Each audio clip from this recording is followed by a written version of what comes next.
मैं क्योंकि रात्रि पढ़ रहा था मधुकर शाह जी का चरित्र, ओरछा के राजा, उनके विषय का एक प्रसंग सुनिए। मधुकर शाह जी रोज तिलक लगाते थे अपने माथे पर, गले में कंठी माला पहनते थे और एक नाम जप माला उनके हाथ में लगी रहती थी। एक राजा का ये स्वरूप नहीं है, राजा तो अपनी तलवार पर हाथ रखता है, राजा तो एक हाथ में थोड़ा अदब से रहता है, राजा तो मुकुट पहन करके और एक अदब में रहता है। लेकिन मधुकर शाह जी ऐसे नहीं थे। ब्रज की जब भी ब्रज जाते थे तो ब्रज की रज लेके आते, उस ब्रज रज में यमुना जल मिला के उसका तिलक करते थे रोज। मधुकर शाह राजा जी के पराक्रम से दिल्ली का बादशाह अकबर प्रसन्न हो गया।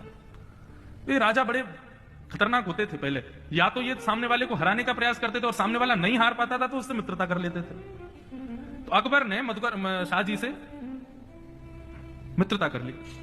एक बार उनको बुलाया दिल्ली, तो ओरछा के नरेश दिल्ली गए। अब देखो सामान्य व्यक्ति का पता क्या होता है, वो ऐसे चलेगा, ऐसे बोलेगा, ऐसा अपने कपड़े पहनेगा कि सामने वाला रीझे। लेकिन वैष्णव की कभी भी ये इच्छा नहीं होती कि मुझसे संसार का कोई व्यक्ति रीझे। वैष्णव की तो सदैव ये इच्छा होती है, जिन भेषा मारो सांवरो रीझे, जिन भेषा मारो गिरधर रीझे, मैं तो सो ही भेष धरूंगी। मीराबाई कहती है, बाला मैं बैरागण होंगी। मधुकर शाह जी पहुंचे, जैसे ही अकबर ने उनका दर्शन किया, आइए आइए आइए, स्वागत तो किया, लेकिन जैसे ही मधुकर शाह जी के माथे पर उसने उर्धपुंड तिलक देखा, उसको थोड़ा अटपटा लगा, चिढ़ गया वो। थोड़ी देर बाद उसने घोषणा की, कल बहुत बड़ा एक क्रम रखा है हमने, उसमें बहुत सारे राजा आ रहे हैं, पर हम एक घोषणा करते हैं, कई हिंदू राजा भी आएंगे।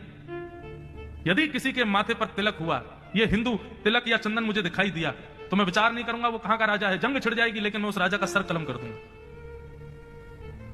मधुकर शाह जी समझ गए हमारे तिलक को देख करके बोल रहा है। और दिन तो ब्रजरज का तिलक लगाते थे, लेकिन उस दिन मधुकर शाह जी ने और बढ़िया तिलक लगाया, पीला चंदन घिसके और लगा लिया, बढ़िया सुंदर, और सज गए, उसमें कपूर वपूर मिला के सुगंधित और कर लिया। अभी तक तो इतने में ही तिलक था, लेकिन अब तो पूरा महाराज 12 अंगुल का तिलक लगा करके मधुकर शाह जी बढ़िया मुकुट उकुट पहन करके, हाथ में माला में इत्र लगा करके बढ़िया सुंदर तैयार होकर के तब पहुंचे।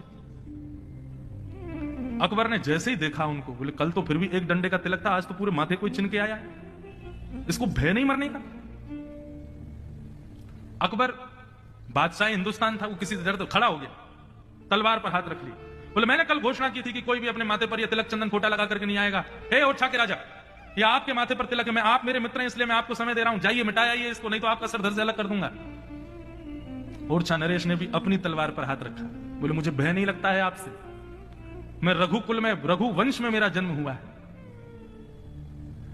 मैं ये नहीं कहूंगा कि मैं अपना सर कलम करवा दूंगा, लेकिन तिलक नहीं मिटाऊंगा। मैं ये कहूंगा कि किसी में सामर्थ्य हो तो मुझे स्पर्श करके दिखाए। ये तिलक आप मिटा नहीं सकते, और जब तक ये तिलक मेरे मस्तक पर है आप मेरा गला नहीं काट सकते। और यदि ये तिलक होते हुए मैंने गला कटवा दिया तो मैं कभी ओरछा का राजा था ही नहीं, कह देना सबको। हाँ, ये तिलक जब ना हो तब भले ही आप मेरा सर कलम कर सकते हैं, लेकिन ये मेरे गुरु के द्वारा प्रदत्त मेरे ब्रजमंडल की रज है, ये जब तक ये मेरे माथे पर है, बादशाह हिंदुस्तान क्या, बादशाह ब्रह्मांड भी मेरा सर धड़ से अलग नहीं कर सकता। और यदि करने आएगा तो मैं भी उससे युद्ध करूंगा, और युद्ध में यदि हार भी रहा हूंगा, सर कलम करने की स्थिति आएगी तो उससे पहले तिलक मिटा लूंगा मैं, लेकिन तिलक रहेगा तब मेरा गला नहीं काट सकते आप। ऐसे ओरछा के राजा तिलक नहीं मिटाया। और हम भले आदमी कैसे, घर में कोई पूजा हो, पंडित जी तिलक लगा दें, पूजा खत्म होती है अपने हाथ से मिटा लेते हैं। अरे क्या तिलक विलक लगाना। आपको पता है शास्त्रों में कहा गया है, एक चांडाल व्यक्ति को देखने का जो पाप लगता है, वो पाप लगता है सूने माथे वाले व्यक्ति को देखने से। हमारी माताएं बहनें तो बिंदी लगाती हैं, सिंदूर लगाती हैं, उसके बिना उनको रहना ही नहीं चाहिए, और आज भी अधिकतर माताएं उसका पालन कर रही हैं, लेकिन भाई लोगों को भी सूना माथा कभी नहीं रखना चाहिए। तिलक रखो, हम वैष्णव, इससे कतराना क्यों। कितने सुंदर लगते हैं जब माथे पर तिलक देखते हैं, अपने गुरु प्रणाली का जब चंदन देखते हैं, कितना सुंदर लगता है।